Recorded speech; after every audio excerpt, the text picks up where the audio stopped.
Welcome back then folks to, of course, day 4 of Special Projects Pack number 8, and this time a build which I know a few of you were looking forward to, and I've actually had this one built for ages, and it's one of those ones that I keep thinking, shall I put it in this month, shall I put it in that month, and now we're finally doing it, the A112 Abarth, but in rally form. Now you will want the wide body for this one, and the wide body looks great on this vehicle. It's one of the probably best looking wide body uses in the game, and of course if you do want this particular replica, which is of a real vehicle, the tune though is not based on a real life vehicle. It may have some similarities, but it's kind of a mishmash. So if you want the visual design, of course you can download that by clicking the link right below and adding it to your library. As far as the actual build though, like I said, I'm not sticking to real life numbers. We do have a pretty nice rounded off set of numbers though, 150 horses, 625 kilos, and it still falls in at less than 500 points. Of course, partially because of having dirt tyres, but that's not bad. Having such a low level is potentially quite useful for rallying. Now, in terms of the upgrades, you want your stage 1 weight. Of course, it comes with comfort mediums anyway, so you can ignore that. As far as the club sport stuff, we've got the stage 2 weight, the power restrictor, the ballast, and of course, the dirt tyres. As far as the semi-racing stuff, I've gone for the low RPM turbo. Of course, it's a small classic. It doesn't have a huge amount of power technically, even fully, well, not fully tuned, but even tuned as it is with 150 horses. A low RPM turbo just gives you that instant punch.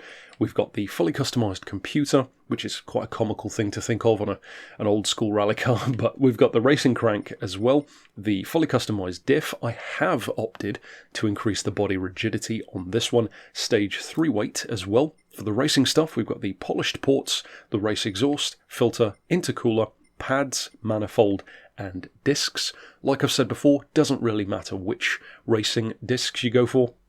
You could go for drilled, you could go for slotted, or you could even go for the more expensive carbon ceramics. It doesn't really make much of a difference. We've got the racing clutch and flywheel, of course the suspension, transmission. I haven't bothered, obviously, with racing tyres. For the extreme stuff, as I pretty much always like to do for rally builds, the steering angle adapter and the hydraulic brake really does help the manoeuvrability. And as far as the ultimate section, I haven't bothered with any of this. So, on the one hand, because this is not a real-life replica, at least in terms of its spec, you could fit this other stuff if you wanted to take it, as fast as it can go, but I wanted to keep it kind of believable. And 150 horses, although probably more than what the real car would have had, no doubt, is still kind of in the realm of believability.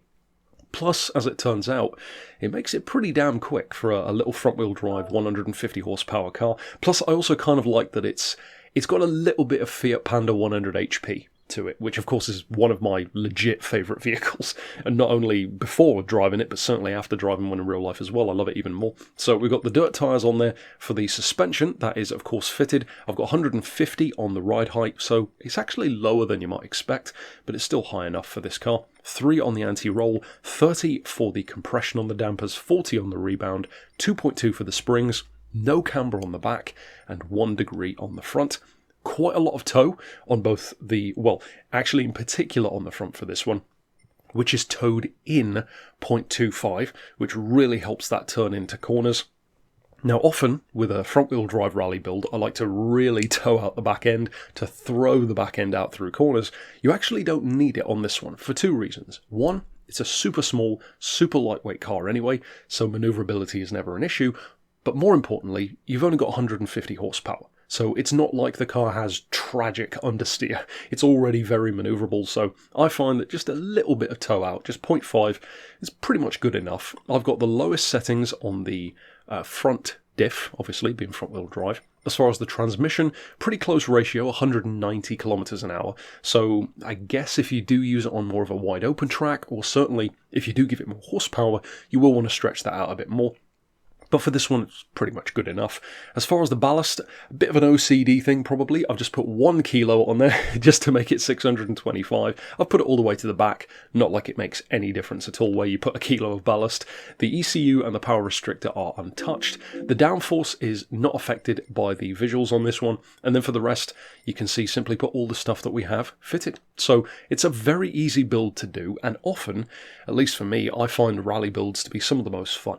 So, speaking of fun, let's of course hit the dirt on this one to show you what it can do in practice.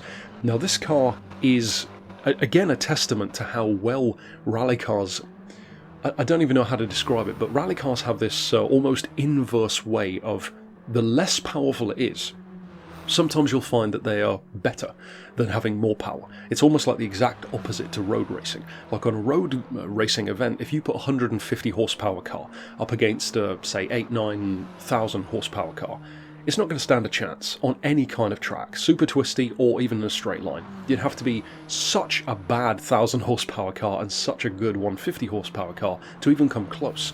And even then it would be a joke. But on the dirt, that's the total opposite. Yes, the more powerful car will probably win, at least if it has a four-wheel drive advantage like in a Scudo, but the difference in lap times is no way near as drastic on a short track or even a long track as it is on the tarmac, because with a less powerful car you can put so much more power down and fly through corners, and this is a prime example of that. To the point where this is actually not that far off some of the times that I've done with way more powerful rally builds.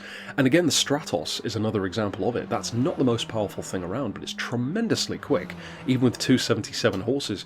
This one as well, it's a whole lot of fun. I know for some of us we've probably got an A112 sitting around in the garage. You might have won it or bought the second one. You're probably not doing anything with it. It's a pretty simple build to do, super easy, very charming car. So if you do decide to use it, I hope of course you have a ton of fun with it. Unfortunately, not a huge amount of use from rally cars in Gran Turismo unless you go into lobbies, I guess, but if you do decide to use it, I hope you have a ton of fun with it. Of course, give the design creator some love from me, and stick around for the other rally builds for the rest of the week, and of course check out the ones which we've already done. But for now, thanks for watching.